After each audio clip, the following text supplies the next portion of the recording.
রাজপথের স্লোগান থেকে কূটনৈতিক ডিনার, দুই প্রতিবেশীর সম্পর্ক কি আবার বাস্তবতার পথে ফিরছে? দক্ষিণ এশিয়ার রাজনীতি অনেকটা নদীর মতো, কখনো শান্ত, কখনো উত্তাল, আবার কখনো অদৃশ্য স্রোতে দিক বদলায়। বাংলাদেশ ও ভারতের সম্পর্কও ঠিক তেমন, মাঝে মাঝে বন্ধুত্বের আলিঙ্গন, আবার কখনো সন্দেহের দেয়াল।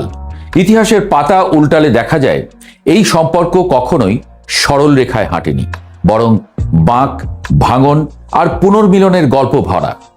দিল্লি আর ঢাকা, দুই শহরের দূরত্ব মাপা যায় কিলোমিটারে, কিন্তু সম্পর্কের দূরত্ব মাপা যায় ইতিহাস, রাজনীতি আর আবেগের অদৃশ্য স্কেলে। একসময় এই সম্পর্ক ছিল মুক্তিযুদ্ধের রক্তে লেখা, পরে তা রূপ নেয় স্বার্থের অঙ্কে, আর এখন মনে হচ্ছে তা দাঁড়িয়ে আছে সন্দেহ আর সম্ভাবনার মাঝামাঝি এক অদ্ভুত সন্ধিক্ষণে। 2024 সালের গণ অভ্যুত্থানের পর বাংলাদেশের রাজনীতিতে যে পরিবর্তন এসেছে সেটি শুধু ঢাকার ক্ষমতার পালাবদল নয়, বরং দিল্লি ঢাকা সম্পর্কের এক নতুন পরীক্ষার শুরু। দীর্ঘ অস্বস্তিকর সময়ের পর ঢাকায় একটি নির্বাচিত সরকার ক্ষমতায় এসেছে, আর সেই সরকারের একজন গুরুত্বপূর্ণ মন্ত্রীর প্রথম দিল্লি সফর যেন কূটনৈতিক আবহাওয়ার তাপমাত্রা মাপার থার্মোমিটার হয়ে দাঁড়িয়েছে। বাংলাদেশের পররাষ্ট্রমন্ত্রী ডক্টর খলিলুর রহমান দিল্লিতে পৌঁছে প্রথম রাতেই ভারতের জাতীয় নিরাপত্তা উপদেষ্টা অজিত দোভালের সঙ্গে বৈঠক ও নৈশভোজ করেন। কূটনীতিতে রাতের খাবার কখনো শুধু খাবার নয়, সেখানে খাওয়া দাওয়ার চেয়ে রাজনীতি হয় বেশি। বিশেষজ্ঞরা বলছেন এমন ব্যক্তিগত বৈঠক আসলে সংকেত দেয় দুই দেশ আবার পরস্পরকে বোঝার চেষ্টা করছে। পরদিন পরপর বৈঠক ভারতের পররাষ্ট্রমন্ত্রী এস জয়শঙ্কর, বাণিজ্যমন্ত্রী পীযূষ গোয়েল এবং জ্বালানি মন্ত্রী হরদীপ সিং পুরীর সঙ্গে। আলোচনার টেবিলে এসেছে গঙ্গা চুক্তি নবায়ন, প্রত্যাহার হওয়া বাণিজ্য সুবিধা ফিরিয়ে আনা এবং জ্বালানি সরবরাহ বৃদ্ধি। অর্থাৎ আবেগ নয়, বাস্তব স্বার্থই আলোচনার কেন্দ্রবিন্দু। কূটনীতির ভাষায় এটাকে বলা হয় রিসেট মোমেন্ট, সম্পর্ক ভেঙে নয়, নতুন শর্তে পুনর্গঠন। বাংলাদেশের রাজপথে একসময় গর্জে উঠেছিল দিল্লি না ঢাকা, ঢাকা ঢাকা। সেই স্লোগান ছিল শুধু রাজনৈতিক প্রতিবাদ নয়, বরং দীর্ঘদিন জমে থাকা ক্ষোভের বিস্ফোরণ। আন্দোলনকারীদের অভিযোগ ছিল পূর্ববর্তী সরকার ভারতের স্বার্থকে অগ্রাধিকার দিয়েছে, দেশের স্বার্থকে বলি দিয়েছে, বাংলাদেশের জনগণের অনুভূতিকে গুরুত্ব দেয়নি। আন্দোলন পরবর্তী সময়ে ভারতের পণ্য বয়কট, সাংস্কৃতিক কেন্দ্র ভাঙচুর, ভিসা সীমাবদ্ধতা, সব মিলিয়ে সম্পর্ক এমন জায়গায় পৌঁছেছিল যেখানে কূটনীতি প্রায় বরফে জমে যায়। পাল্টা হিসেবে দিল্লিও বাণিজ্য সুবিধা কমায়, ক্রিকেট সফর বাতিল হয়, যোগাযোগে শীতলতা নেমে আসে। বিশেষজ্ঞরা ভাবছেন এই ক্ষোভ কি শুধুই রাজনৈতিক ছিল, নাকি সামাজিক স্তরেও ছড়িয়ে গেছে? কারণ এবার প্রথমবারের মতো সাধারণ মানুষের মনোভাব সম্পর্কের বড় ফ্যাক্টর হয়ে উঠেছে। তাই দিল্লির নতুন উপলব্ধি, ভারতের নীতি নির্ধারকদের মধ্যে এখন একটি উপলব্ধি তৈরি হয়েছে, শুধুমাত্র বাংলাদেশের সরকারকে বোঝা যথেষ্ট নয়, জনগণকেও বোঝা জরুরি। বিবিসির সূত্র অনুযায়ী ঢাকায় ভারতের পরবর্তী হাইকমিশনার হিসেবে একজন মুসলিম বুদ্ধিজীবীকে পাঠানোর চিন্তা চলছে। এটি কূটনৈতিকভাবে বিরল পদক্ষেপ। কেউ কেউ এটাকে প্রতীকী পদক্ষেপ বলছেন, আবার কেউ বলছেন এটি বার্তা দিল্লি বাংলাদেশের জনমতের গুরুত্ব বুঝতে শুরু করেছে বা বাংলাদেশের জনগণকে খুশি করার চেষ্টা চলছে। একজন আন্তর্জাতিক সম্পর্ক বিশ্লেষক মন্তব্য করেছেন, দীর্ঘদিন দিল্লি সরকার কেন্দ্রিক সম্পর্ক চালিয়েছে, এখন তারা সমাজকেন্দ্রিক সম্পর্কের প্রয়োজন বুঝেছে।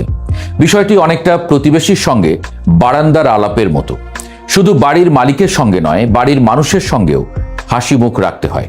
ভারতের অভ্যন্তরীণ রাজনীতিতে রয়েছে অদৃশ্য বাধা, তাই চাইলেই পরিবর্তন এত সহজ নয়।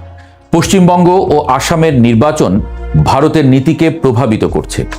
বিজেপির রাজনৈতিক প্রচারণায় বাংলাদেশ ইস্যু প্রায়ই ব্যবহৃত হয়, ফলে দিল্লি হঠাৎ করে নরম অবস্থান নেবে এমন আশা বাস্তবসম্মত নয়।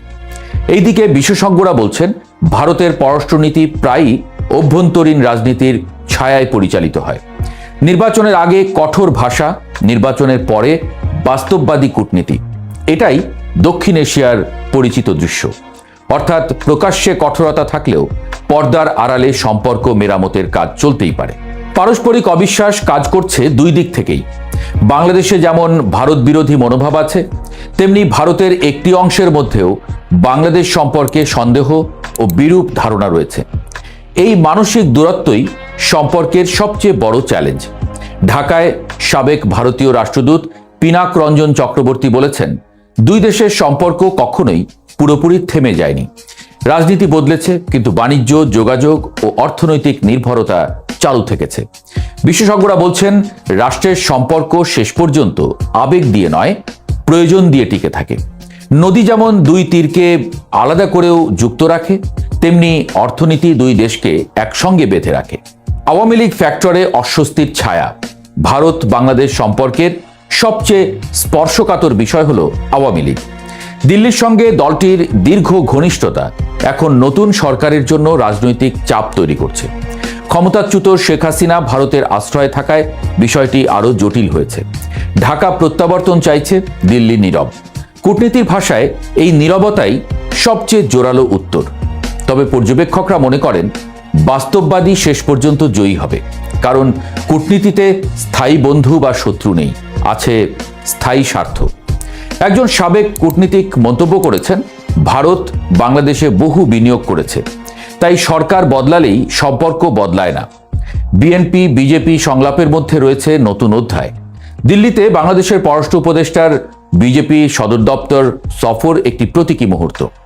এতদিন এই ধরনের দলীয় যোগাযোগ সীমাবদ্ধ ছিল আওয়ামী লীগের মধ্যে, এখন সেই জায়গায় এসেছে বিএনপি। এটি বোঝাচ্ছে দিল্লি বুঝে গেছে বাংলাদেশের রাজনীতি বদলেছে এবং নতুন বাস্তবতার সঙ্গে খাপ খাওয়ানো ছাড়া উপায় নেই। বিশেষজ্ঞরা বলছেন, এটি ডিপ ডিপ্লোমেসি, সরকার নয় রাজনৈতিক শক্তিগুলোর সঙ্গে দীর্ঘমেয়াদী সম্পর্ক তৈরি। তবে আসল বাস্তবতা হলো, প্রতিবেশী বদলানো এত সহজ নয়। বাংলাদেশ ও ভারতের সম্পর্কের সবচেয়ে বড় সত্যটি খুব সাধারণ, প্রতিবেশী বদলানো যায় না। ইতিহাস, ভূগোল ও অর্থনীতি দুই দেশকে একে অপরের সঙ্গে বেঁধে রেখেছে। বাংলাদেশ ভারতের জন্য পূর্বাঞ্চলীয় নিরাপত্তা এবং সংযোগের কেন্দ্র, আর ভারতের বাজার, জ্বালানি ও ট্রানজিট সুবিধা বাংলাদেশের অর্থনীতির গুরুত্বপূর্ণ অংশ। বিশেষজ্ঞরা মনে করছেন, রাজনৈতিক উত্তেজনা যতই থাকুক, বাস্তব প্রয়োজন দুই দেশকে আবার আলোচনার টেবিলে ফিরিয়ে আনবে। দিল্লি ও ঢাকা এখন এমন এক সন্ধিক্ষণে দাঁড়িয়ে, যেখানে অতীতের ক্ষোভ ও ভবিষ্যতের প্রয়োজন মুখোমুখি। রাজপথের স্লোগান এখনও স্মৃতিতে তাজা, কিন্তু কূটনীতির টেবিলে বসা মানুষরা জানেন, সংঘাত দীর্ঘস্থায়ী হয় না, স্বার্থ হয়। কখনো হয়তো সম্পর্ক আর আগের মতো হবে না, হয়তো নতুন এক ভারসাম্য তৈরি হবে, যেখানে বাংলাদেশ বলবে বাংলাদেশ ফার্স্ট, আর ভারত শিখবে সমতার ভাষা। প্রতিবেশীর সঙ্গে সম্পর্ক অনেকটা চায়ের কাপে চিনি মেশানোর মতো, কম হলে তিতা, বেশি হলে বিরক্তিকর। ঠিক পরিমাণটাই আসল কূটনীতি। প্রশ্নটা তাই আর দিল্লি না ঢাকা তা নয়। ঢাকা চাইবে সম্মান, দিল্লি চাইবে স্থিতিশীলতা। এই দুয়ের মাঝে কোথাও গিয়ে মিলবে সমঝোতা। হয়তো খুব দ্রুত নয়, হয়তো নাটকীয় কোনো পরিবর্তনও নয়, কিন্তু ধীরে ধীরে নীরবে সম্পর্ক আবার এগুবে, কারণ শেষ পর্যন্ত প্রতিবেশী বদলানো যায় না, আর দূরত্ব বাড়িয়ে রাখাও সম্ভব নয়।